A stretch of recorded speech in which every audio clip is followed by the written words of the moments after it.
धौलपुर नाम के एक गांव में एक बहुत बड़ा गुंडा रहता था। उसका नाम था कल्लू। कल्लू कई तरह के बड़े बड़े जुर्म कर चुका था। उसके 4 चेले थे जो उसके हर गुनाह में उसका साथ देते थे। पर अब कल्लू चोरी और किडनैपिंग करके थक चुका था। अरे बिल्लू सुन, तुझे तो पता है अब तेरे बॉस की उम्र भी हो गई है और अब इस धंधे में कुछ ज्यादा रहा नहीं। मैं सोच रहा था कि क्यों ना कोई रापचिक सी लड़की देखकर शादी कर ली जाए, क्या बोलता है?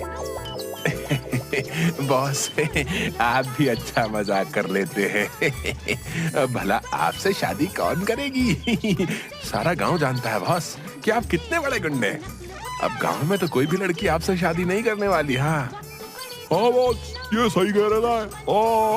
कल्लू ने गुस्से से देखता है। अब अगर आपको शादी करने का इतना ही मन है बॉस, तो मेरे पास एक आइडिया है। क्यों ना हम शहर चले, वहाँ पर ये कोई भी नहीं जान पाएगा कि हम सब गुंडे हैं। हाँ। और कोई भी लड़की हमसे शादी करने को तैयार हो जाएगी। अरे मेरा मतलब आपसे बॉस, आपसे। हाँ, और क्या पता बॉस की शादी के बाद हमें भी कोई लड़की मिल जाए। ये सुनकर कल्लू उसे आंख दिखाता है, फिर बिल्ला से कहता है, बात तो तुमने बिल्कुल ठीक की। हम शहर जाकर ऐसा ड्रामा करेंगे कि सबको लगेगा कि हम बहुत अच्छे खानदान से हैं, क्या समझे?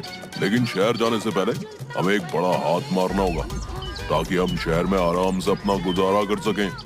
ये प्लान बनाकर कल्लू अपने चेलों के साथ शहर के सबसे धनी सेठ को लूटने की तैयारी बनाने लगा।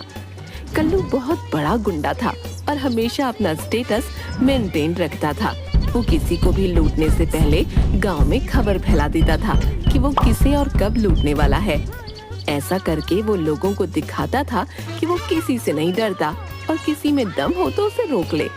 जाओ, जाकर गांव में ये खबर फैला दो कि मैं अब गोरा सेठ को लूटने वाला हूँ और ये इस गांव में मेरी आखिरी लूट होगी।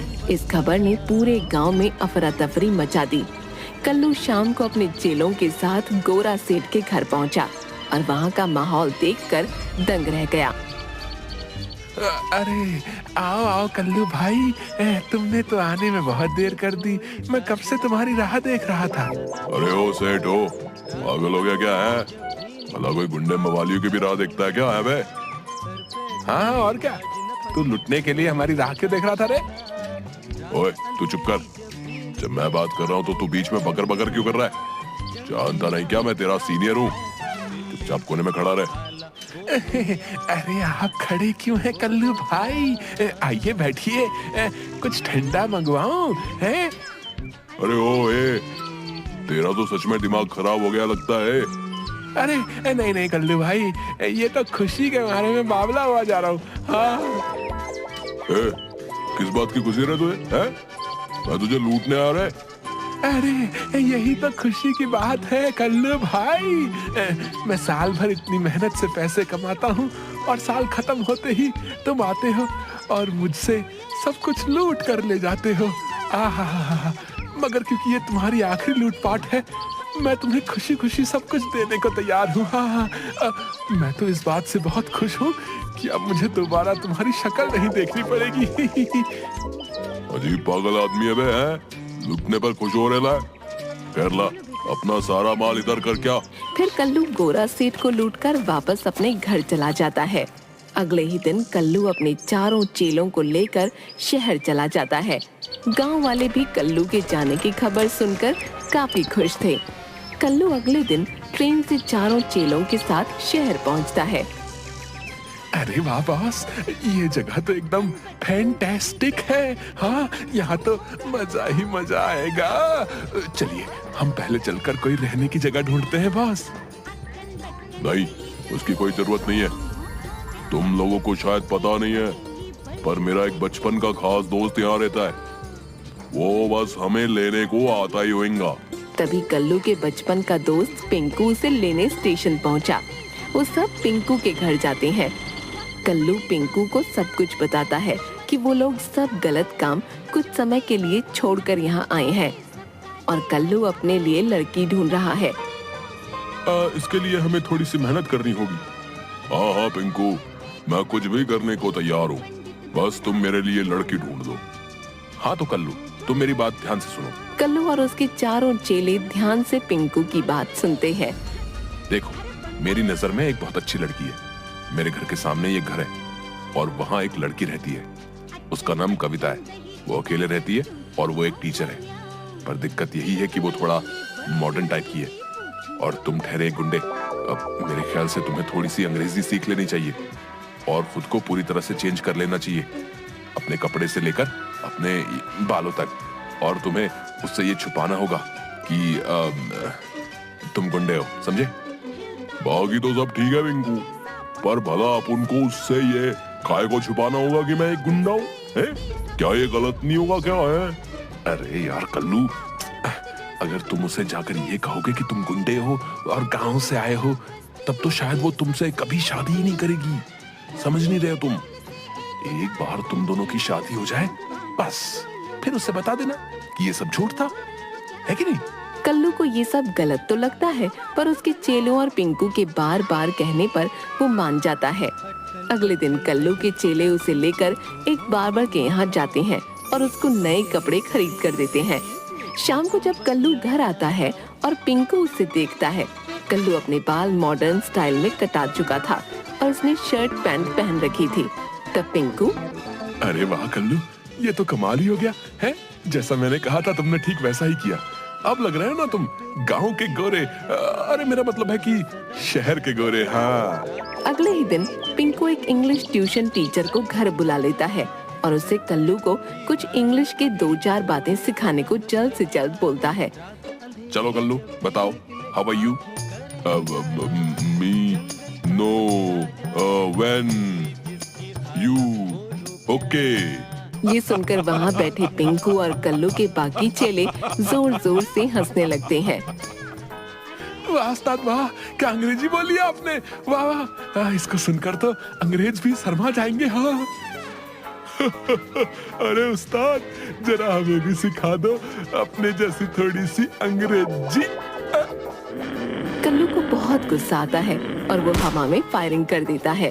ट्यूशन टीचर तो गोली की आवाज सुनते ही बेहोश हो जाता है। अरे कल्लू, ये क्या किया? अब तुम्हें कौन अंग्रेजी सिखाएगा? टीचर तो बेहोश हो गया। हो गया तो हो जाए बेहोश, अभी मरा तो नहीं है ना। ये सब मेरा मजाक उड़ा रहे हैं, कल्लू का मजाक। हाँ भाई, किसको अंग्रेजी सीखनी है? मैं अभी सिखाता हूँ। सारे चेलों की सिट्टी पिट्टी गुम हो गई और वो वहाँ से भाग खड़े हुए। इसके बाद अगले दिन बहुत मिन्नतें करने के बाद वो इंग्लिश टीचर वापस आया और कल्लू को थोड़ी बहुत अंग्रेजी सिखाकर चला गया। अगले दिन कल्लू अपने चेलों और पिंकू के साथ उस लड़की के घर जाता है, वही सूट पैंट पहनकर जो उसके चेलों ने उसे दिलाया था। कल्लू ने अपने बाल भी जेल से सेट कर रखे थे। अरे आइए आइए, मैं आप सभी का इंतजार कर रही थी। आइला, लड़की तो रापची कह रहे। पिंकू, अब तो लगता है अपन दूल्हा बनी जाएंगा। हाँ ठीक है, चलो अंदर चलो, सब लोग बैठ जाओ। कल्लू और उसके चेले सोफे पर बैठ जाते हैं। सभी चेले टेबल पर रखी मिठाइयों को देखते ही उनकी तरफ हाथ लपका देते हैं और तभी कल्लू उनके हाथ पर गुस्से से मारता है। अरे बॉस, हमें तो खाने दीजिए कम से कम। रे, थोड़ी देर सब्र कर बे, कम से कम बात तो पक्की होने दे, बाद में खा लेना जो भी खाना है। तभी बिल्लू की नजर वहाँ रखे फोटो फ्रेम पर पड़ती है, जिसे देखकर उसकी चीख निकल जाती है। कविता के साथ साथ सभी चेले उसकी तरफ हैरानी से देखते हैं। वो चुप हो जाता है और फिर बॉस के कानों में कुछ कहता है। अरे बॉस, जरा सामने लगे फोटो फ्रेम को तो देखो। उस फोटो फ्रेम को देखकर कल्लू की तो मानो पैरों तले जमीन ही खिसक जाती है और वो उछलकर खड़ा हो जाता है।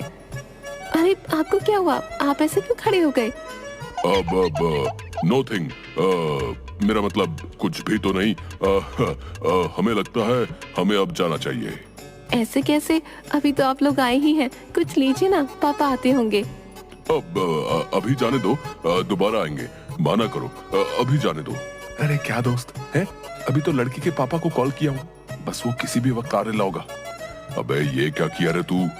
अब यहाँ से भागने में ही भलाई है। बॉस, खिड़की के रास्ते चले क्या? अबे 1.5 फुटिए, तू तो निकल जाएगा, मेरे इस पेट का तो सोच। मैं तो कहता हूँ बॉस, जल्दी से सब फुट लो, इससे पहले कि लड़की का बाप हमें फोड़ ले। क्या? अरे आप सब लोग घबरा क्यों रहे हो? ऐसा क्या हो गया? लो पापा भी आ गए। तभी दरवाजे पर गोरा सेठ आकर खड़ा होता है। उसे देखते ही सब लोग किसी न किसी तरह अपने मुंह को ढक लेते हैं। अरे बेटी, ये सब लोग अपना मुंह क्यों छुपाए खड़े हैं? कुछ नहीं सेठ जी, बस जरा शर्मा रहे हैं।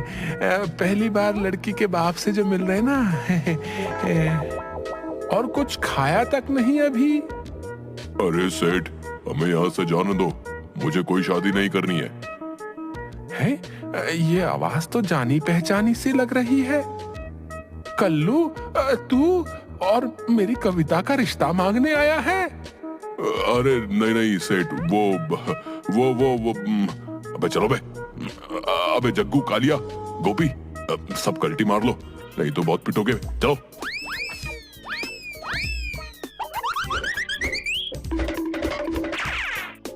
अरे पकड़ो इन्हें, पकड़ो पकड़ो, गुंडे चोर लफंगे कहीं के। सब लोग भागकर सड़क किनारे पहुंच जाते हैं। अरे बाप रे बाप, आज तो बाल बाल बचे। ए पिंकू, तू बिना सोचे समझे कहीं भी बात कर लेता है, मरवाएगा कभी हमें। अरे यार है तू मेरा, टेंशन नहीं लेने का। अभी मेरे पास एक और रिश्ता है तेरे लिए। एक और रिश्ता? नहीं नहीं। ये सुनकर सब लोग मिलकर पिंकू की धुलाई करना शुरू कर देते हैं।